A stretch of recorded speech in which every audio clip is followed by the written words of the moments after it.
میرے نبی کریم صلی اللہ علیہ وسلم جو بندہ 40 دن اللہ کی رضا کے لیے، لوگوں کو دکھانے کے لیے نہیں،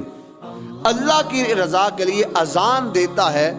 اللہ رب العزت اس کے پچھلے سارے گناہوں کو معاف فرما دیتا ہے۔ اور اذان ایک ایسا عمل ہے، میرے نبی کریم صلی اللہ علیہ وسلم نے ارشاد فرمایا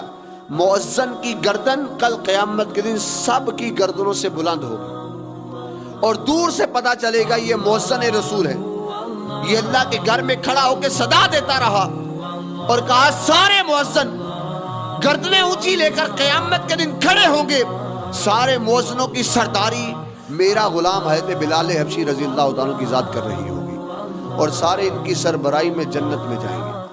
اور شرح قائد نسبیہ کے حاشیے میں یہ حدیث موجود ہے،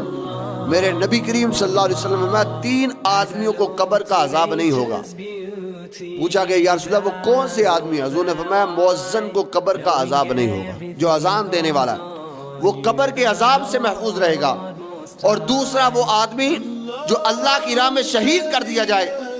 اس کو بھی اللہ رب العزت قبر کے عذاب سے محفوظ رکھے گا، تیسرا وہ آدمی جو جمعے کے دن فوت ہو جائے، جمعے کے دن فوت ہونے والے کو بھی اللہ رب العزت قبر کے عذاب سے محفوظ فرما دیتا ہے۔